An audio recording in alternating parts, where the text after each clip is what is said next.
पैरों में दर्द हो, चाहे पीठ में दर्द हो, आपके जीवन के दर्द को मिटाने वाला 3 नंबर काव्य है। बस इस काव्य में आचार्य मानतुम सुमी यही कहना चाहते हैं, बुद्धि मत लगाना, बुद्ध को अपनाना और अपने जीवन के सारे कष्टों को मिटाना। पहले हम इस काव्य को शुद्ध करते हैं, पूरे तन्मयता के साथ एक एक शब्द को आप अपने शास्त्रों में देखिए कि हमारी कहाँ पर क्या गलती होती है। इस गलती को सुधारने के लिए मैं आज आपके बीच में हूँ। चलेंगे हम 3 नंबर काव्य की शुद्धि की ओर। बुद्ध्या, बुद्ध्या नहीं, बुद्ध्या। धा बोलते समय थोड़ा धक्का लगता है। बुद्ध्या। विनापि, विभु धार्चित पाद पीठ। विभु पहले वन का है, इसके बाद बकरी का है। तो विभु धार्चित पाद पीठ। एक बार फिर देखिए, बुद्ध्या, सामने देखते जाइए। विनापि विभु धार्चित पाद पीठ। ठीक है, आगे देखिए। स्तोतुम, यहां पर देखिए आधा सा आया है ना। इस आधे सा को हम दांतों को मिला करके पहले आप प्रयास कीजिए। तो तुम, तू तुम, तू तुम। इसके बाद आधे सा को भी जोड़िए। तो तुम, स्तो तुम, स्तो तुम। देखते जाइए सामने एकदम बोर्ड पर पूरे मनोयोग के साथ। स्तो तुम। आगे देखिए, समुद्यत। समुद्यत नहीं, ध्यत पढ़ेंगे तो बिल्कुल गलत हो जाएगा। हमें बोलना है समुद्यत। द्यत इंग्लिश में देखिए SAMUDYATA। समुद्यत। आगे मतिर विगतत्रपोहम। एक एस बना हुआ है। एस बोलते समय उच्चारण होता है। मुंह का एक्सप्लेन देखिए मैं कैसे कर रहा हूं। विगतत्रपोहम। और थोड़े से लिप्स घूमेगी आपकी। एक बार फिर देखिए। तो तुम समुद्यत मतिर विगतत्रपोहम। बिल्कुल सही आपने, ऐसे ही आपको प्रयास करना है। आगे की लाइन देखिए। बालम विहाय जल संस्थित मिंदु बिंब। एक बार फिर देखिए। बालम विहाय जल संस्थित मिंदु बिंब। आगे मन्यः क इच्छति। इच्छति नहीं, हम लोग क्या बोलते हैं? इच्छति। इच्छति नहीं, क्योंकि ये ह्रस्व है, तो बोलना क्या है? इच्छति। जनः सहसा ग्रहीतुम। फिर देखिए एक बार और। मन्यः क इच्छति जनः सहसा ग्रहीतुम। पूरी लाइन को एक साथ पूरे मनोभावना के साथ देखिए। बुद्ध्या विनापि विभु धार्चित पाद पीठ। स्तोतुम समुद्यत मतिर विगतत्रपोहम। बालम विहाय जल संस्थित मिंदु बिंब। मन्यः क इच्छति जनः सहसा ग्रहीतुम। इसे आप संगीत के साथ पूरी मनोभावना के साथ सुनेंगे और आत्मसात करेंगे। बुद्ध्या विनापि विबुधार्चित पादपीठ। स्तोतुं समुद्यत मतिर्विगतत्रपोहम्। बालं विहाय जल संस्थितमिन्दुबिम्ब। मन्यः क इच्छति जनाः सहसा ग्रहीतुम्। शब्दार्थ की ओर चलते हैं। विबुध अर्चित, देवों के द्वारा अर्चित पूजित है क्या? पाद पीठ, चरण रखने का आसन, जिनका ऐसे जिनदेव की बुद्धि के बिना भी विगतत्रपाः लज्जा रहित अहम मैं स्तुति करने के लिए समुद्यत मपि तैयार हुआ हूँ। जल संस्थितम, पानी में स्थित, इंदु बिंबम, चंद्रमा के प्रतिबिंब को, बालम, बालक को, विहाय, छोड़कर, कहा, कौन, जनाः, मनुष्य, सहसा, शीघ्र, ग्रहीतुम, पकड़ने के लिए, इच्छति, इच्छा करता है। भावार्थ की ओर, देवों द्वारा पूजित हे जिनेश्वर देव, जैसे जल में दृश्यमान चंद्रमा के बिंब को शीघ्र ही पकड़ने का साहस एक नादान बालक करता है, वैसे मैं भी बुद्धि रहित होने पर भी आपकी स्तुति करने को तैयार हुआ हूँ। क्या यह मेरी निर्लज्जता एवं धृष्टता नहीं है? अर्थात है, बालक चंद्र बिंब को पानी में देखकर पाने को ललचाता है, भव्य जीव जिन बिंब को पाषाण में देखकर उसे पाने के भाव बनाता है। यहाँ पर आचार्य मानतुंग गोस्वामी पाद पीठ,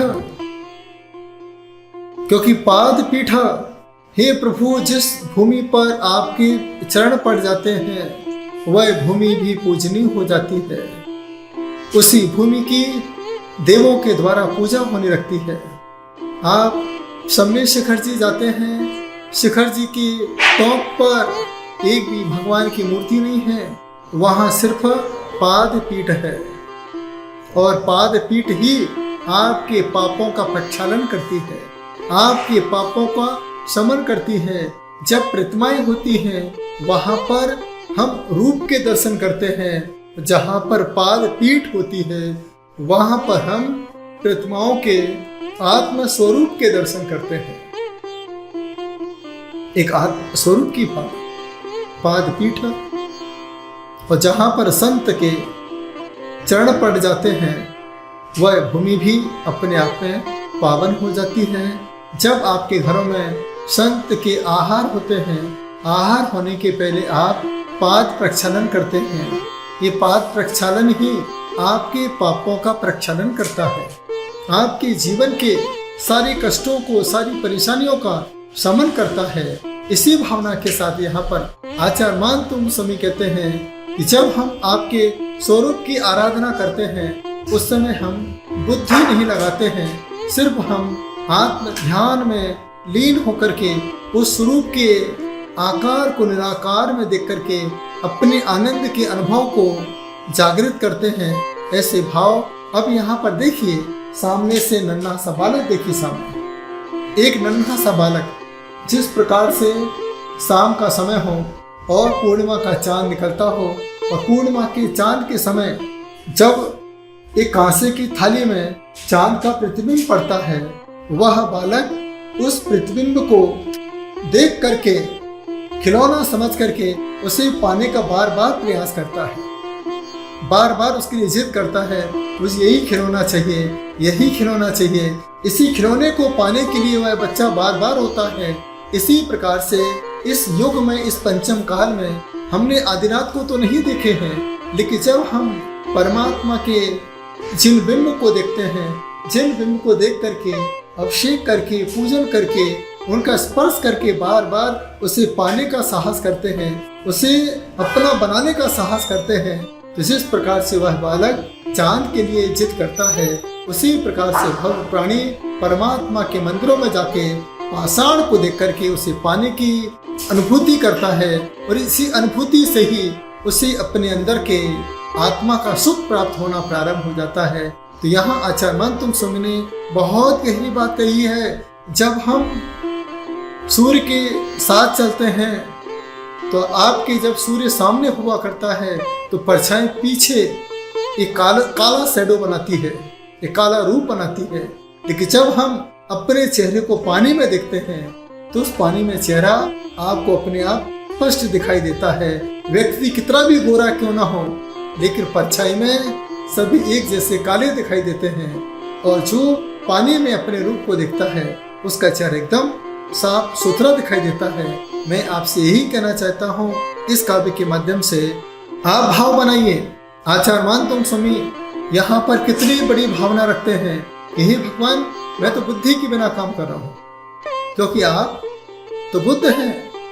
और जब हम अपनी बुद्धि को छोड़ करके, जिस प्रकार से एक नन्हा सा बालक माँ की गोद में बुद्धू बन करके बैठता है, अपनी बुद्धि को छोड़ करके बैठता है, तो वह बालक जैसा जैसा माँ बोलती है वैसा वैसा बोलना सीख जाता है। कहाँ बैठता है? माँ की पाद पीठ पर बैठ जाता है, माँ की गोद में बैठ जाता है। माँ की गोद में बैठ करके यदि माँ हिंदी बोलती है तो बच्चा हिंदी बोलता है। देखिए सामने कन्नड़ बोलती है तो बच्चा कन्नड़ बोलना सीख जाता है। मराठी बोलती है तो बच्चा मराठी बोलना सीख जाता है।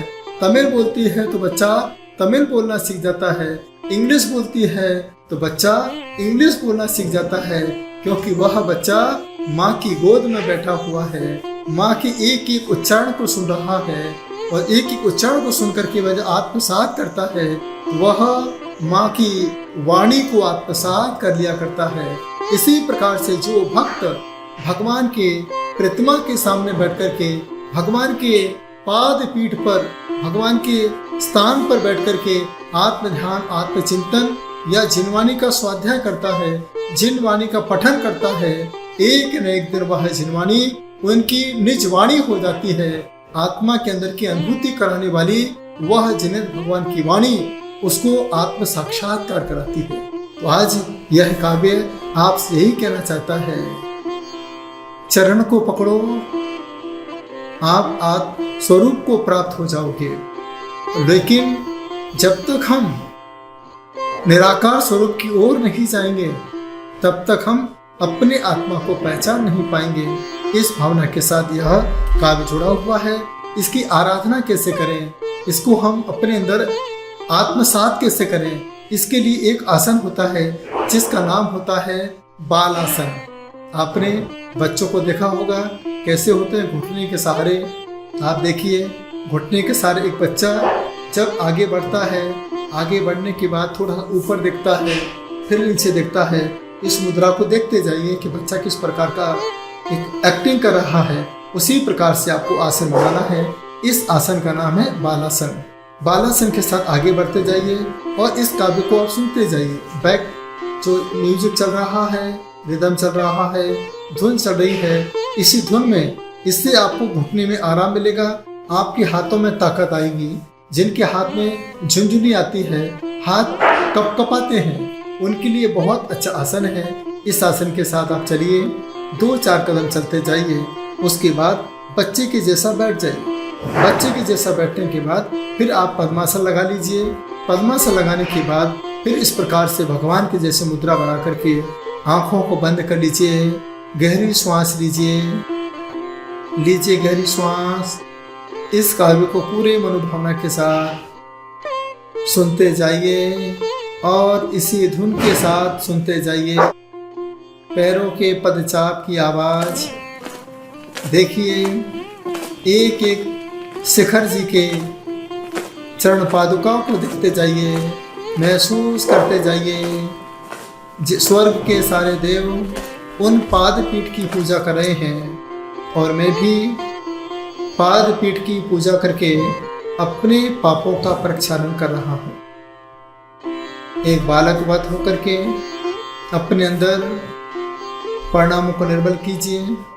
आपके पैरों का दर्द, आपके पीठ का दर्द धीरे धीरे समाप्त होता जा रहा है।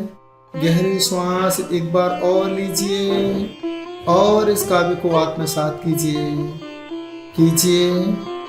पूरे आत्म की भावना के साथ। 3 नंबर काव्य, सम्यक दर्शन, सम्यक ज्ञान और सम्यक चारित्र के साथ आपको जोड़ रहा है। आप जुड़िए, पूरे मनोभावना के साथ जुड़िए, जुड़ते जाइए। गहरी श्वास लीजिए। रीति जाप। ओम ह्रीं अर्हं नमो परमोहि जिनाणं झ्रौं झ्रौं नमः। मंत्र जाप। ओम ह्रीं श्रीं क्लीं सिद्धेभ्यो बुद्धिभ्यो सर्वसिद्धि दायकेभ्यो नमः। ओम नमो भगवते परम तत्वार्थ भावकार सिद्धि ह्रां ह्रीं ह्रूं ह्रौं ह्रः असरूपाय नमः। श्वेत वस्त्र पहनकर वायव्य दिशा में मुंह करके पद्मासन मुद्रा लगाकर घी का दीप अग्नि का दशांग धूप खेते हुए अर्धरात्रि में कमल गट्टे की माला लेकर के आप 108 बार तीसरे काव्य का रिद्धि और मंत्र के साथ जाप करेंगे। आपके जीवन में जो भी दृष्टि दोष है, इस दृष्टि दोष का शमन होगा। शत्रुओं के जो बंधन हैं, उन शत्रुओं के बंधन से भी आपको मुक्ति प्राप्त होगी। आपका यह काव्य आपके जीवन के लिए सुखकारी साबित हो, यही मेरी भावना है। आपने प्रेम से सुना, अनुग्रहित हुआ। बहुत बहुत आशीर्वाद।